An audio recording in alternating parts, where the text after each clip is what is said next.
Admiral John Carter stood on the observation deck of Luna Station watching Earth turn slowly below him. The blue and green planet looked peaceful in the morning light.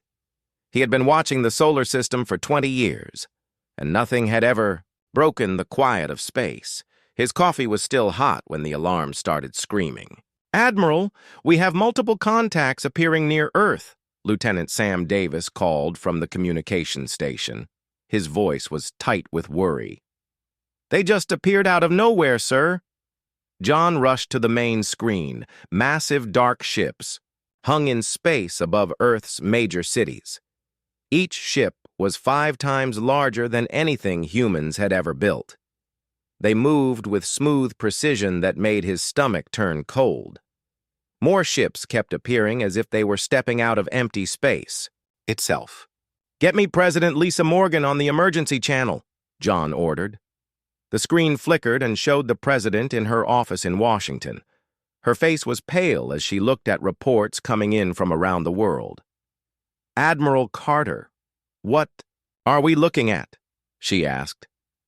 Behind her, John could see military advisors running back and forth with papers and tablets. "Unknown vessels, ma'am. They appeared without any warning. No radio signals. No energy signatures before they showed up. They just materialized over our cities." John watched more ships appear above New York, London, Tokyo, and Moscow. "I count over 200 vessels so far." President Morgan nodded grimly. "Our satellites show the same thing. They're positioned over every major population center on Earth. Whatever they want, they came prepared." The alien ships began to move. Bright blue energy beams shot down from the vessels toward the cities below. John watched in horror as the beams struck military bases first. Explosions bloomed like deadly flowers across the continents. The aliens were taking out human defenses with surgical precision. "All Earth Defense Fleet vessels. This is Admiral Carter. Move to defensive positions around Earth immediately. Protect the civilian evacuation routes." John turned to his crew. "Take us down there. We need to help those people." Captain Ryan Brooks received the order aboard his ship, the USS Liberty. He was one of the youngest captains in the fleet, but his crew trusted him completely. "You heard the Admiral. Take us to Earth. All weapons ready." The Liberty dropped toward Earth's atmosphere along with 50 other human ships. They looked like toys compared to the massive alien vessels. Ryan knew they were outgunned, but he also knew they had to try. Below them, cities were burning as the alien attack continued. "Captain, we're getting a transmission from the alien ships," his communication officer reported. "It's in perfect English." Ryan frowned. "Put it through." A cold voice filled the bridge. "Humans of Earth, you will surrender immediately. Resistance will result in the complete destruction of your species. You have 1 hour to comply." Ryan looked at his crew. They all stared back at him with determined faces. "Send them our answer. All weapons fire on my mark." The human fleet opened fire on the nearest alien ship. Their energy weapons and missiles struck the vessel's hull but seemed to have no effect. The alien ship was protected by some kind of invisible shield that absorbed every shot. Ryan watched his best weapons bounce off harmlessly. "Sir, their shields are deflecting everything," his weapons officer reported. "Our attacks aren't even scratching them." The alien ship turned toward the human fleet. Bright red energy beams shot out from its weapons. 3 human ships exploded instantly. The other vessels scattered, but more alien beams reached out like deadly fingers. Ryan watched good friends die as their ships were torn apart. "Evasive maneuvers," he ordered. "Keep moving and try to draw fire away from the civilian ships." Below them, evacuation shuttles were leaving Earth's major cities. Thousands of small ships carried families away from the burning metropolises. The alien vessels ignored most of the civilian craft, but continued destroying military targets with frightening efficiency. High Commander Vextal watched the human resistance from his flagship. The pale alien leader stood 7 feet tall, with 4 arms and dark eyes that showed no emotion. His species had conquered 47 worlds in the past century. Earth would be number 48. Their weapons are primitive, his tactical officer reported. Our shields are holding at full strength. They cannot penetrate our defenses. Vextal nodded. Continue the bombardment. Destroy their military installations, but leave the civilians alive. We need workers for the mining operations. Back on Luna Station, Admiral Carter coordinated the desperate defense. Reports flooded in from around the solar system. The aliens had also destroyed the human colonies on Mars and the mining stations on the asteroids. Humanity was being systematically defeated across all their territory. Admiral, we're losing ships faster than we can count, Lieutenant Davis reported. The aliens have complete technological superiority. John watched Captain Brooks and the Liberty make another attack run on an alien vessel. The small human ship dodged between the massive alien guns while trying to evacuate civilian shuttles. It was brave, but hopeless. President Morgan's voice came through the communication system. All military units fall back to defensive positions around population centers. Save as many civilians as possible. This is not a retreat. This is survival. The first day of the invasion ended with humanity's military forces scattered and broken. The alien ships settled into orbit around Earth like predators watching their prey. Cities burned across the planet while millions of people fled into the countryside. John Carter stood again at the observation window of Luna Station. Earth still turned below him, but now it was marked with the fires of defeat. The aliens had won the first battle easily. Humanity would need to find another way to fight back or face extinction under alien rule. 3 months had passed since the alien ships first appeared over Earth. The Zephyrians now controlled every major city on the planet. Their tall gray figures walked through human streets while their machines watched from every corner. Governor Helen Price sat in her new office in what used to be the White House. The aliens had chosen her to run the former United States because she had surrendered quickly when they arrived. Helen looked out her window at the strange blue towers the aliens had built around Washington. The towers hummed with energy and scanned everything that moved. No human could hide from their electronic eyes. She picked up a report from her desk about the daily work quotas. The aliens demanded that humans mine rare metals from deep underground. Those who refused to work simply disappeared. Dr. Amy Wells crouched in a hidden cave deep in the Rocky Mountains. She had been a physics professor at MIT before the invasion.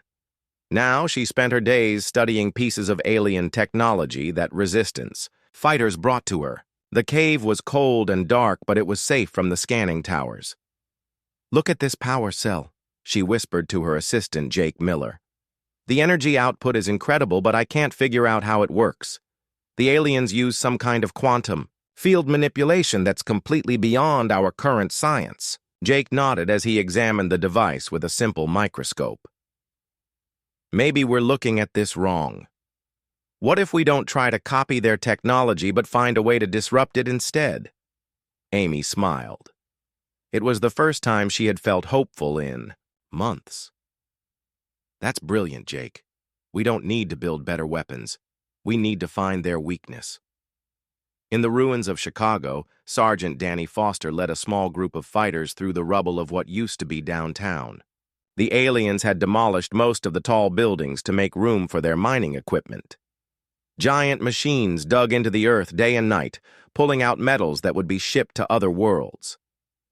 "There's a patrol coming," whispered Maria Santos, one of Danny's scouts. She pointed down the street where 3 Zephyrian soldiers walked between the ruined buildings. Each alien carried an energy rifle that could cut through steel. Danny made hand signals to his team. They had learned to fight the aliens using hit-and-run tactics, strike fast, then disappear before the enemy could respond. The resistance fighters moved like ghosts through the city they once called home. The 3 aliens walked past a collapsed office building. Danny's team waited until they were in the perfect position, then attacked with conventional weapons. Bullets and explosives struck the aliens before they could raise their energy shields. Two fell immediately, but the third managed to send a distress signal before Danny finished it with a shotgun blast. "We've got maybe 10 minutes before reinforcements arrive," Danny told his team. "Grab their weapons and let's get out of here." The resistance fighters took the alien rifles and disappeared into the underground tunnel system beneath Chicago. They had learned that the aliens had trouble tracking humans through the old subway tunnels. It was one of the few advantages humanity still possessed. On the other side of the world, the aliens had turned most of Europe into a massive mining operation. The beautiful cities were gone, replaced by deep pits where machines extracted minerals around the clock. Colonel Kate Davis watched from a hidden bunker as alien transport ships carried the stolen resources into space. "How many people are we losing each day?" she asked her aide, Lieutenant Paul Turner. Paul consulted his notes. "About 500 in our sector alone. The work conditions in the mines are deadly. The aliens don't seem to care if humans survive as long as they meet their quotas." Kate felt anger burn in her chest. The aliens treated humans like expendable tools. They worked people to death, then simply captured more workers from the remaining cities. It was systematic extinction disguised as occupation. "Have you heard anything from the other resistance cells?" Kate asked. "Dr. Wells in America is working on something involving alien technology. There's also a group in Australia led by Commander Steve Walsh. They're all trying to coordinate, but alien jamming makes communication almost impossible." Back in the Rocky Mountains, Amy Wells made her first breakthrough. She had connected several alien power cells together and noticed something strange. When she touched the device while feeling strong emotions, the energy output became unstable. "Jake, come look at this!" she called excitedly. "I was angry about the invasion and the power levels spiked dramatically. When I calmed down, they returned to normal." Jake ran over to the workbench. "You think human emotions affect alien technology?" "Not. Just emotions, brainwaves. Human consciousness itself seems to interfere with their quantum fields." Amy's mind raced with possibilities. "This could be why they use human workers instead of robots. They need to keep us calm and hopeless so we don't accidentally disrupt their machines." The discovery was enormous, but Amy knew she needed more proof. She began testing the effect with other members of the resistance. Each time someone felt intense anger or determination while near alien technology, the devices showed signs of malfunction. Meanwhile, in the Australian outback, Commander Steve Walsh had built a hidden base in an abandoned mining facility. His team included former military personnel and civilian engineers who had escaped the initial invasion. They spent their days planning raids on alien supply convoys. "The key is coordination," Steve told his officers during their evening briefing. "Small attacks won't drive them off Earth. We need every resistance cell on the planet to strike at the same time." His communications specialist, Lieutenant Carol Reed, had been working for weeks to establish contact with other groups. "I've managed to reach Colonel Davis in Europe and Sergeant Foster in Chicago.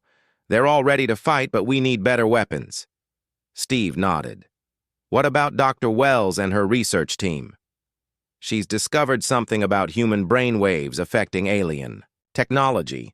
She thinks we might be able to build weapons that use our own consciousness against them." The resistance movement was slowly growing stronger. Hidden cells in every major city gathered intelligence and planned attacks. Former soldiers trained civilians in guerrilla warfare tactics. Scientists like Amy Wells worked day and night to understand alien technology.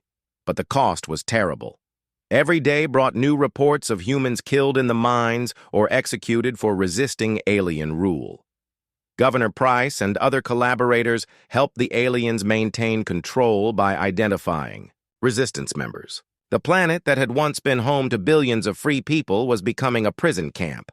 High Commander Vextal reviewed the mining reports from his flagship in orbit. Earth's resources were being extracted ahead of schedule. The human workers were proving more efficient than expected, probably because they knew the consequences of failure. "How much longer until we have enough materials?" he asked his aide. "Another 6 months at current rates, Commander.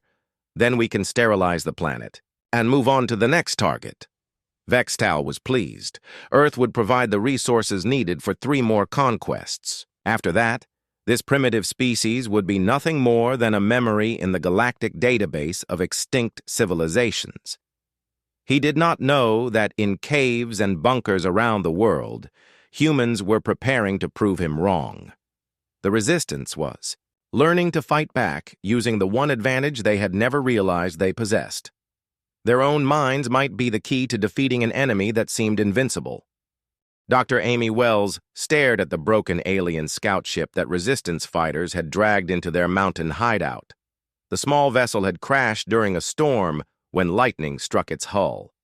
For weeks, Amy and her team had been taking it apart, piece by piece, learning how the alien technology actually worked. The quantum resonance field generator is the heart of everything, Amy explained to Jake Miller and the other scientists gathered around the workbench. Their weapons, shields, engines, even their communication systems all depend on maintaining stable quantum frequencies. Tony Chen, a former NASA engineer who had joined the resistance, pointed at a complex crystal device. But look what happens when we introduce electromagnetic interference. He activated a simple radio transmitter near the alien component. The crystal flickered and sparked before going dark. Human brains generate exactly the kind of random electromagnetic patterns that disrupt their quantum fields, Amy continued. When we feel strong emotions like anger or fear, our neural activity becomes chaotic enough to interfere with their technology. The implications were staggering. Humanity's greatest weakness might actually be their secret weapon. While alien, minds were organized and logical. Human consciousness was messy and unpredictable. That unpredictability could be turned into a tool for victory. Jake held up a device they had built from alien parts and human electronics. We've created a neural amplifier that takes human brainwave patterns and broadcasts them on the frequencies their technology uses. In theory, it should be able to shut down alien equipment from a distance. Amy nodded, but her expression was worried. The problem is range and power. Our prototype only works within a few meters, and it requires intense focus from the operator. We need something that can affect entire alien installations. News of the discovery spread through the underground resistance network. Tony Chen had managed to establish encrypted communications with other cells around the world using a combination of old internet infrastructure and alien communication equipment they had captured. Colonel Kate Davis received the information in her bunker beneath the ruins of London. She immediately understood the significance of what Amy's team had found. "This changes everything," she told Lieutenant Paul Turner. "If we can build enough of these neural amplifiers, we might actually have a chance." Paul was studying the technical specifications that Tony had transmitted. "The design looks simple enough. We have engineers here who could build them, but we'll need more alien components and a way to test them without alerting the Zephyrians." Kate was already planning. "Contact all resistance cells in Europe. Tell them to start collecting any alien technology they can find. Even damaged pieces might be useful." In Australia, Commander Steve Walsh read the same report with growing excitement. His base in the outback was perfectly positioned to build and test the neural amplifiers without alien detection. The nearest Zephyrian installation was hundreds of kilometers away. "Carol, get me everything we know about alien patrol schedules in this region," Steve ordered. Lieutenant Carol Reed had been mapping alien movements for months. "If we can isolate a small patrol, we might be able to test these devices in actual combat." Carol pulled up her charts. "There's a supply convoy that passes through the Gibson Desert every week. Usually 3 vehicles with a light escort. If the neural amplifiers work, we could capture an entire alien shipment." Steve smiled grimly. "Then we'll finally have enough alien technology to build more weapons." Set it up. Back in Chicago, Sergeant Danny Foster was more skeptical when he received the news. His fighters had been using conventional weapons to harass alien patrols for months. The idea that human thoughts could disable alien technology seemed too good to be true. "I don't care if it sounds crazy," Maria Santos argued during their planning meeting. "We've seen how the aliens react when people get really angry or scared. Remember that riot last month when they tried to take children for the work camps? Their crowd control devices kept malfunctioning." Danny thought about it. He had noticed that alien equipment sometimes failed when humans were panicking or fighting back desperately. He had assumed it was just luck or equipment failure. "All right. Let's try to build one of these neural amplifiers, but we test it carefully. I'm not risking my people on untested alien gadgets." Dr. Wells's team worked around the clock to improve their design. They discovered that different human emotions affected alien technology in different ways. Anger disrupted their weapons systems. Fear interfered with their communications. Determination seemed to overload their power sources completely. "It's like their technology can't handle the chaos of human consciousness," Amy explained to a gathering of resistance leaders during a secret video conference. "They've built everything to work with logical, predictable thought patterns. Human emotions are like static in their system." Tony Chen had been working on the communication aspects of the discovery. "I think this explains why they use human collaborators instead of their own people for administrative tasks. Humans who are calm and obedient don't generate enough neural interference to disrupt their systems." The resistance began changing their tactics based on the new information. Instead of trying to stay calm and undetected, they started encouraging strong emotional responses in areas where aliens operated. Anger at the occupation, determination to fight back, and fear for their families all became weapons against the invaders. Colonel Davis organized the first large-scale test in Europe. Her engineers had built a dozen neural amplifiers using alien components salvaged from various sources. The plan was simple, but dangerous. They would attack an alien mining facility and see if human consciousness could really disable advanced alien technology. The target was a processing plant outside what used to be Berlin.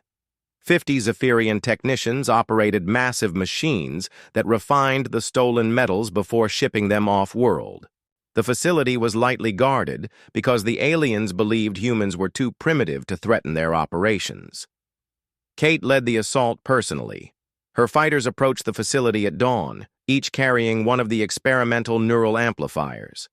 As they got closer to the alien installation, Kate could feel her heart pounding with excitement and fear. The device in her hands began to hum with energy. "Remember, focus on your anger," she whispered into her radio. "Think about everything they've taken from us. Our homes, our families, our freedom. Let that fury power the amplifiers." The resistance fighters activated their devices as they reached the perimeter fence. Immediately, the alien security sensors began malfunctioning. Warning lights flickered randomly while automated defenses spun in confused circles. The Zephyrian guards inside the facility struggled with equipment that suddenly refused to respond to their commands.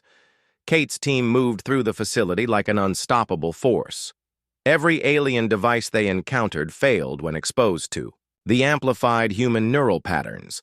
Weapons wouldn't fire, communication systems went silent, and the massive refining machines ground to a halt.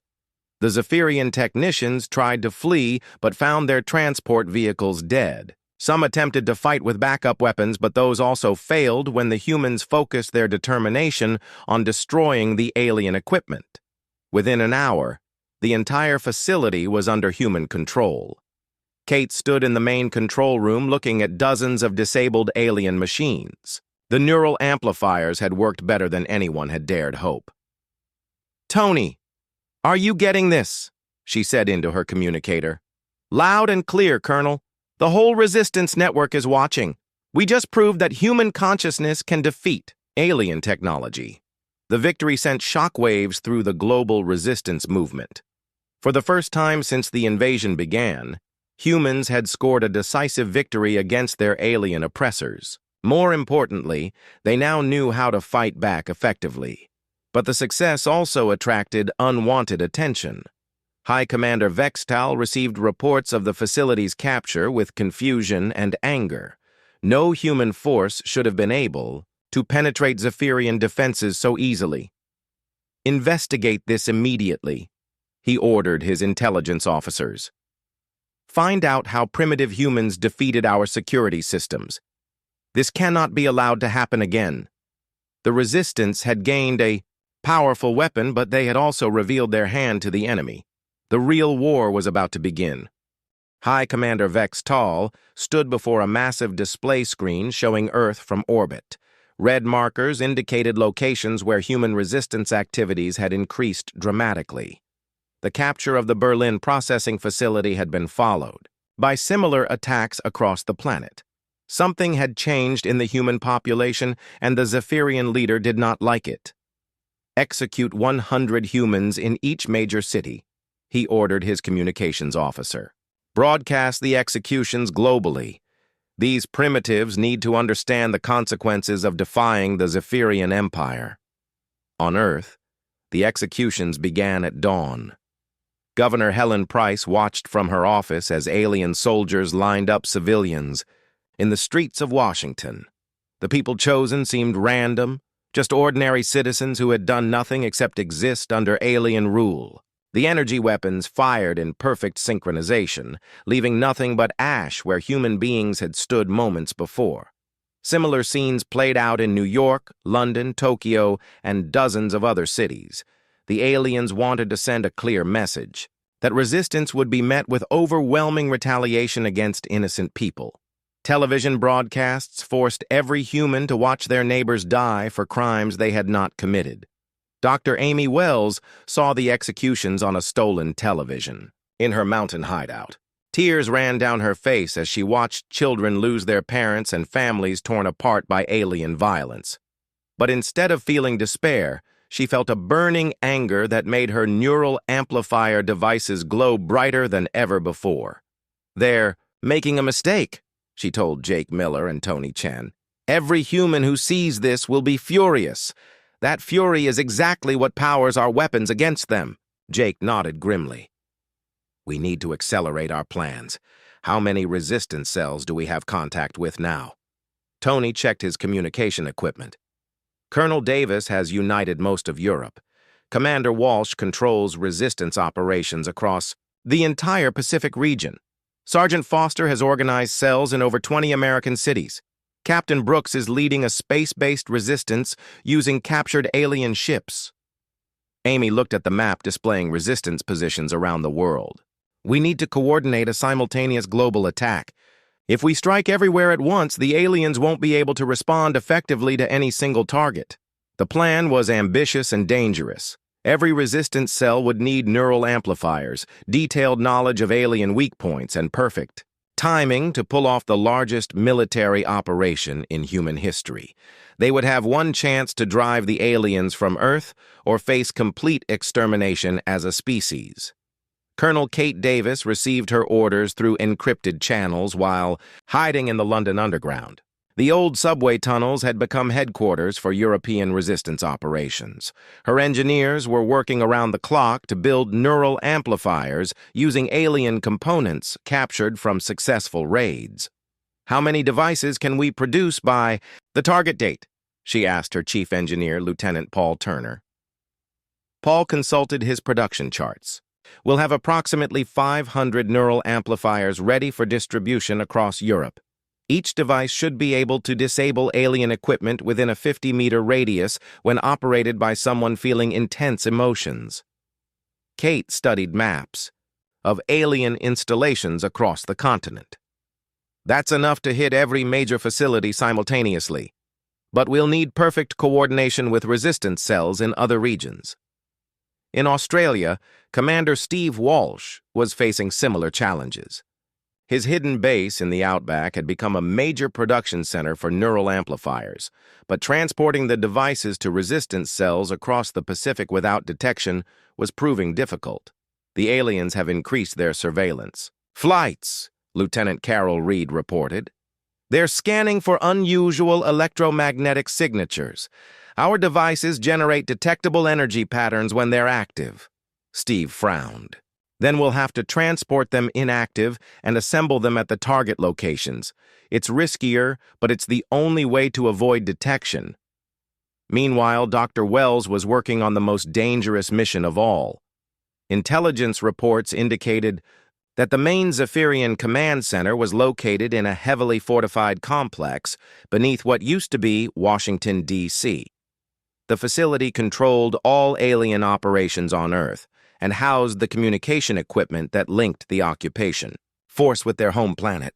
If we can capture their communication protocols, we might be able to coordinate resistance activities without the aliens intercepting our signals, Amy explained to her strike team. The group included tech specialist Greg Martinez and former Navy SEAL Lisa Johnson, both of whom had volunteered for the suicide mission. Lisa checked her equipment one final time. The facility is underground and heavily guarded. Even with neural amplifiers, we'll be outnumbered 50-1. Greg nodded. But if Dr. Wells is right about human consciousness disrupting their technology, we might have a chance. The more desperate and determined we feel, the more effective our weapons become. The team prepared to infiltrate the most secure alien installation on the planet. They carried prototype neural amplifiers that Amy had designed specifically for the mission. The devices were more powerful than the standard models, but also more unstable.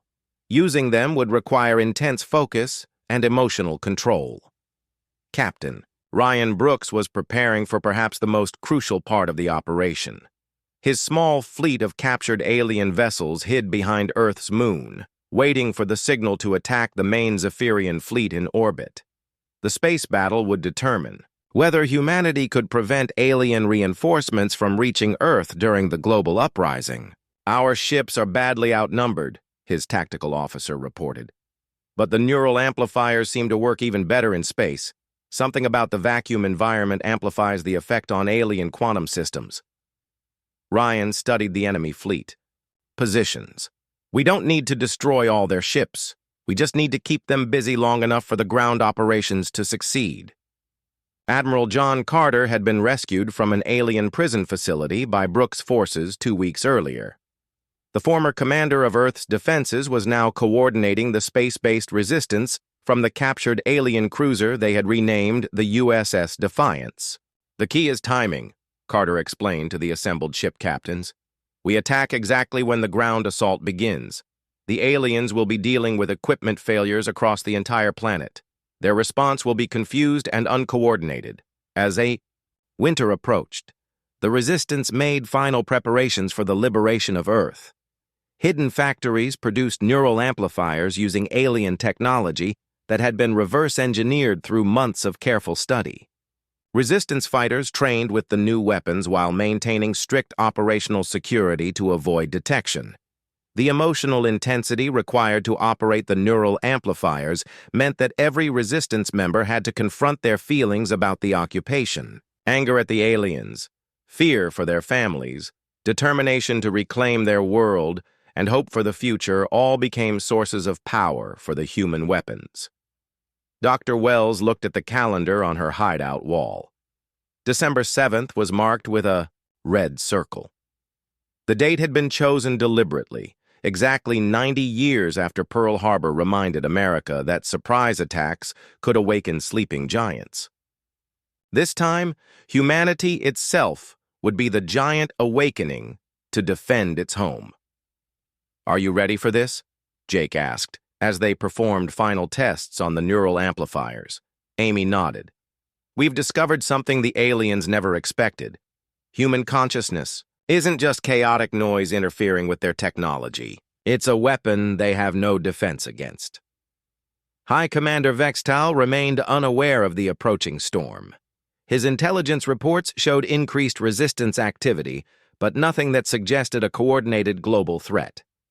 The executions seemed to have had the desired effect of intimidating the human population. "Accelerate the mining operations," he ordered. "I want Earth's resources extracted and loaded onto transport ships within 60 days. Then we can eliminate the remaining human population and move on to our next conquest." The alien commander had no idea that beneath his feet, in hidden bases and secret facilities around the world, millions of humans were preparing to fight back with weapons powered by the very emotions he sought to crush. The day of liberation was coming, and humanity would not face it alone. December 7th, 2157, began like any other day under alien occupation. Zephyrian patrols walked through human cities while surveillance towers scanned for signs of resistance activity. Workers trudged toward the mining facilities that scarred the landscape. Governor Helen Price reviewed daily reports from her office, unaware that this would be the last day of alien rule on Earth. At exactly dawn, Greenwich Mean Time, the global uprising began.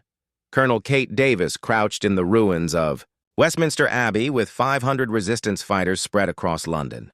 Each carried a neural amplifier and years of suppressed rage against their alien oppressors. "Remember, focus on your anger," she whispered into her radio. "Think about everyone we've lost, everyone they've murdered. Let that fury burn through these devices." The resistance fighters activated their neural amplifiers simultaneously. Across London, alien equipment began failing in cascading waves. Security towers sparked and went dark.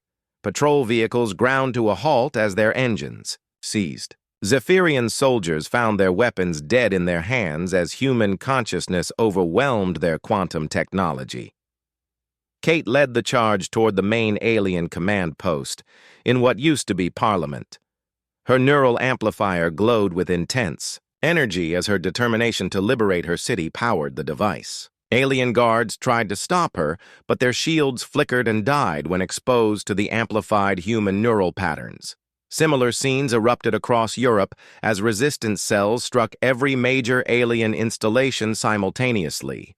In Paris, Madrid, Rome, and Berlin, humans emerged from hiding places carrying weapons that turned their own consciousness into a force for freedom. The carefully coordinated Zephyrian occupation crumbled as their technology failed against the chaotic power of human emotion.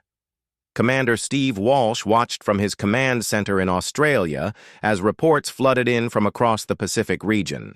His forces had struck alien facilities in Japan, Indonesia, the Philippines, and New Zealand with devastating effectiveness. "The neural amplifiers are working even better than we hoped," Lieutenant Carol Reed reported. "Alien resistance is collapsing everywhere we attack." Steve nodded with grim satisfaction. "What's the status of the Asian resistance cells?"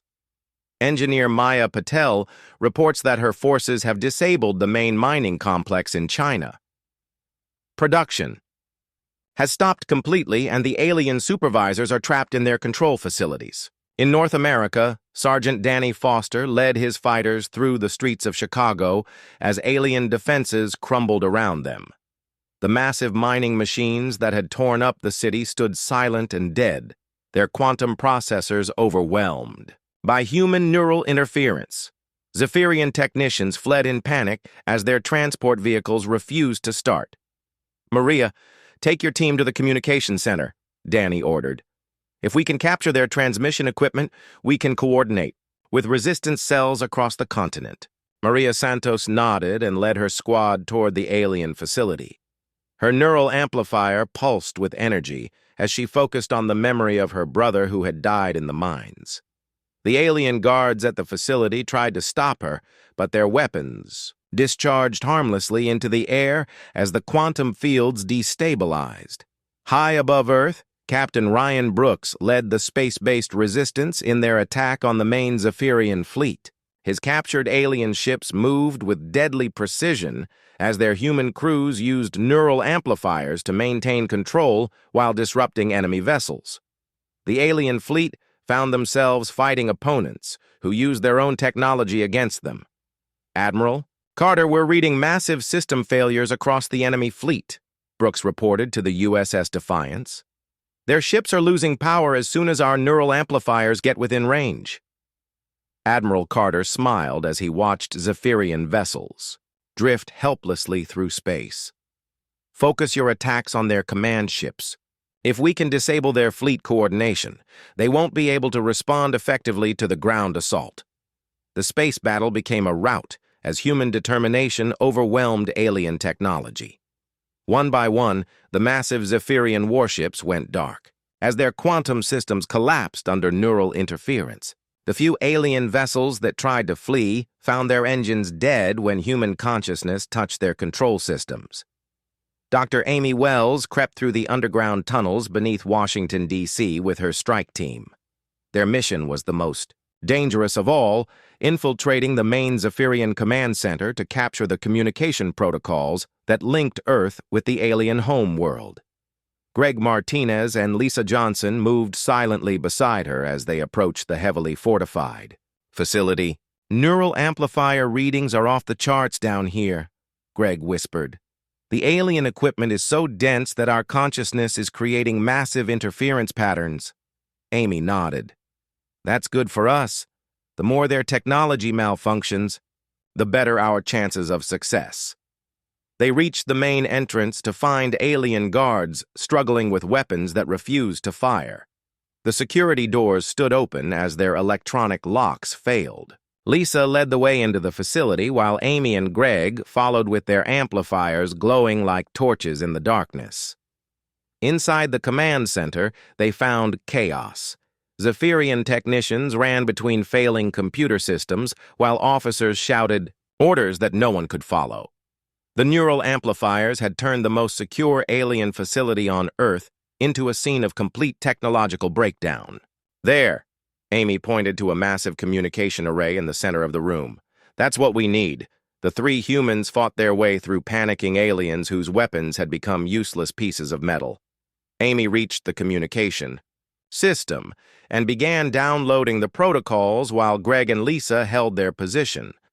The neural amplifiers made the work easy as alien security systems collapsed, one after another. High Commander Vexatail watched his empire crumble from his flagship, orbiting Earth. Reports flooded in from across the planet describing simultaneous equipment failures and human attacks. His own ship was experiencing system malfunctions as the space battle raged around him. "How is this possible?" he demanded of his tactical officer. "Human technology is centuries behind ours. They should not be able to penetrate our defenses." "Sir, it appears to be some form of neural interference. Human brainwave patterns are disrupting our quantum field generators. Every installation on the planet is reporting the same phenomenon." Vextal felt something he had never experienced before in 47 conquered worlds: fear. "Contact the home fleet. Tell them to send reinforcements immediately." His communications. Officer looked up from a console that sparked and flickered. "Sir, I cannot establish contact with the home world. Our long-range communication array has failed." Back in the underground command center, Amy Wells smiled as she completed downloading the alien communication protocols. "We've got everything we need," she told her team. "Let's get out of here before they figure out what we've taken." The strike team fought their way back through the facility as more alien systems failed around them. Their neural amplifiers carved a path of technological destruction through the most advanced military installation the Zephyrians had built on Earth. As the day progressed, the tide of battle turned decisively in humanity's favor. Across the globe, alien installations fell to resistance fighters armed with weapons that turned human consciousness into an unstoppable force. The carefully organized occupation collapsed as Zephyrian technology proved helpless against the chaotic power of human emotion. Governor Helen Price watched from her office window as alien ships crashed in the streets of Washington.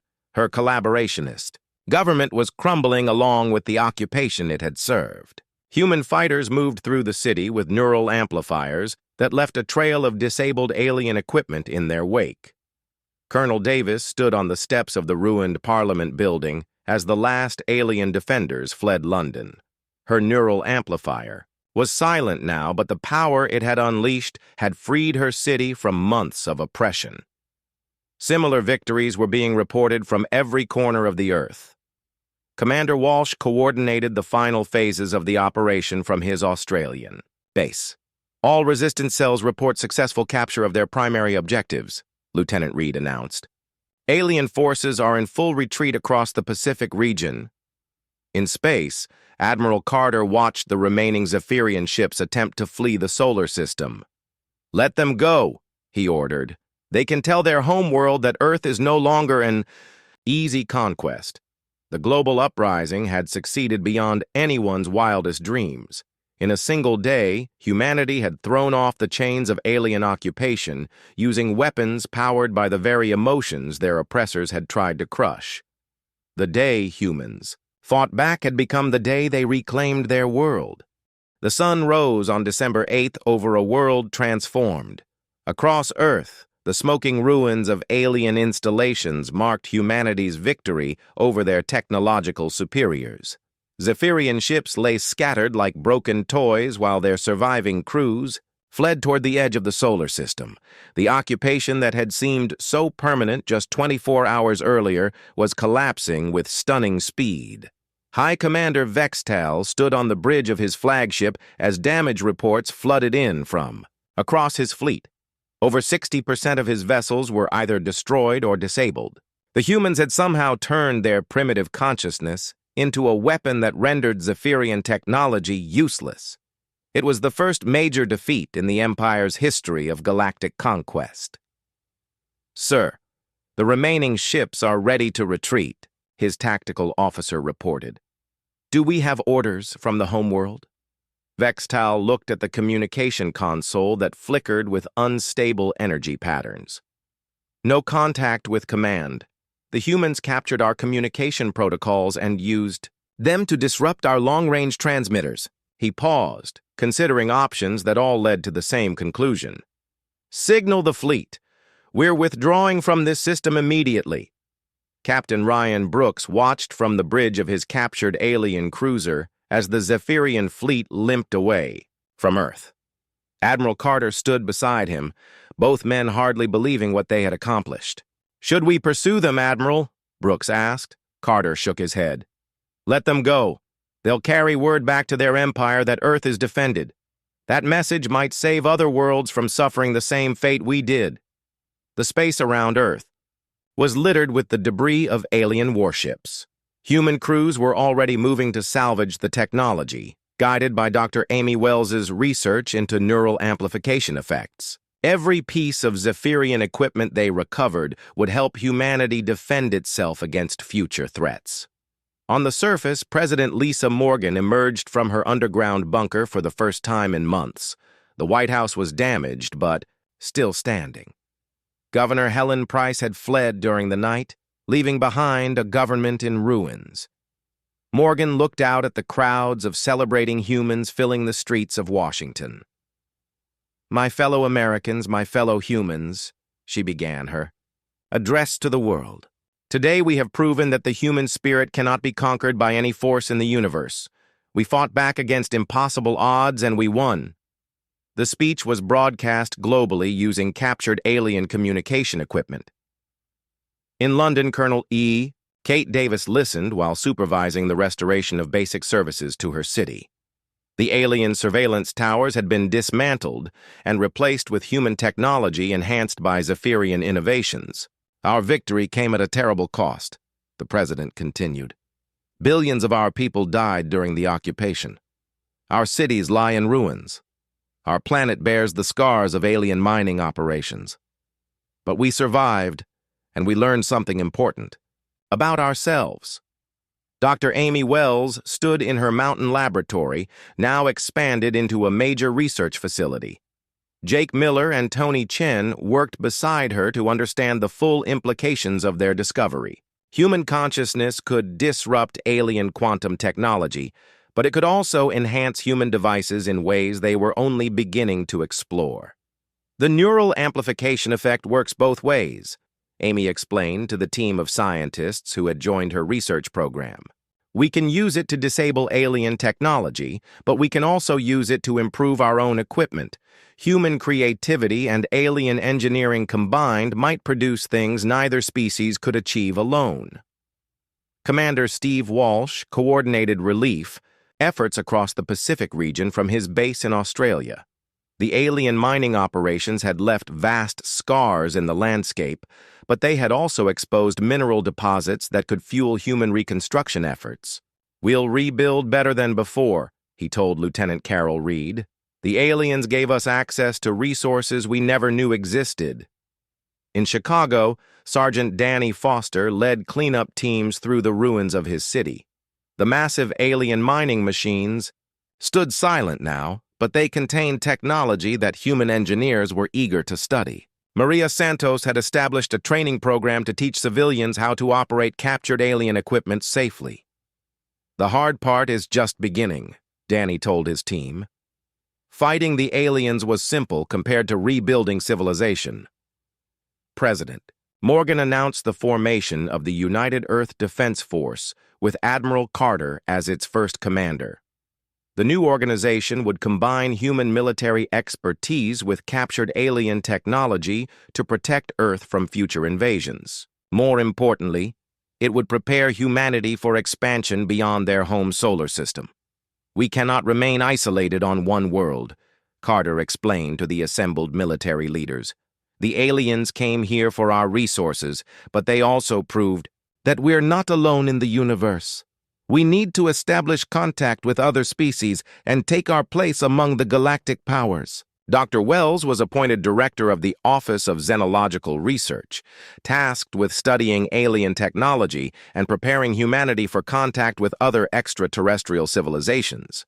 Her research into neural amplification had revealed that human consciousness might be unique in the galaxy, potentially making Earth's inhabitants natural resistors to many forms of alien technology.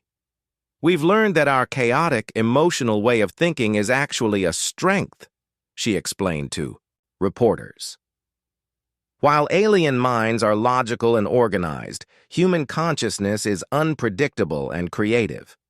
That unpredictability disrupted their quantum systems, but it might also be the key to innovations they could never imagine."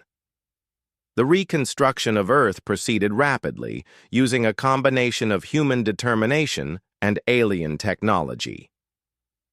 Cities were rebuilt with quantum power systems that provided clean energy. Transportation networks used anti-gravity technology adapted from Zephyrian designs. Communication systems based on quantum entanglement connected the globe instantly. But humanity did not forget the lessons of the occupation. Defense installations were built around every major city, equipped with neural amplification arrays that could disable hostile alien technology. Training programs taught every citizen how to operate the consciousness-based weapons that had won their freedom. Captain Brooks was given command of the first human deep space exploration vessel, a hybrid design that combined human engineering with captured alien technology. The ship was christened the USS Defiance, in honor of the resistance that had defeated the Zephyrian occupation. "Our mission is to make contact with other species and establish humanity as a galactic power," Brooks told his crew as they prepared for launch. "We'll explore new worlds, seek out new civilizations, and ensure that what happened to Earth never happens to anyone else." High Commander Vextal's retreating fleet reached the edge of the solar system and activated their faster-than-light drives. The Zephyrian Empire would receive a report that would shock their leadership.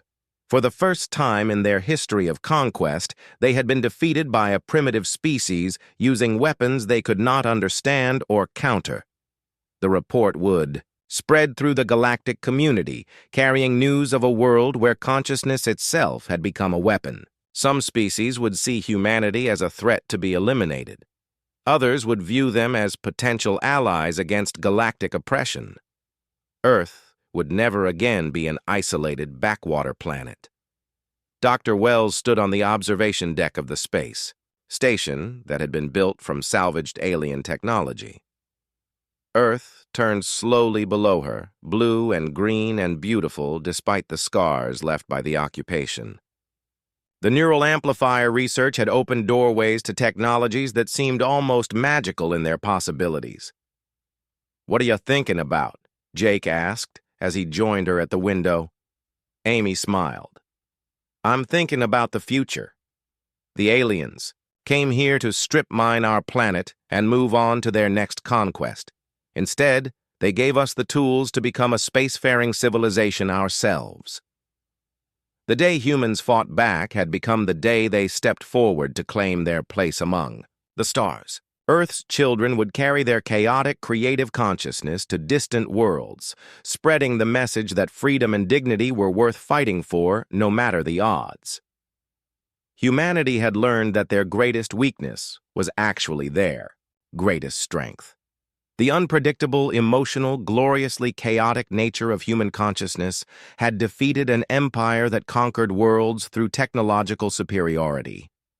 Now that same consciousness would drive them to heights they had never imagined possible. The future belonged to humanity, not because they were the strongest or the most advanced, but because they refused to surrender their essential nature even when facing extinction. The day they fought back was the day they proved that the human spirit could triumph over any force in the universe.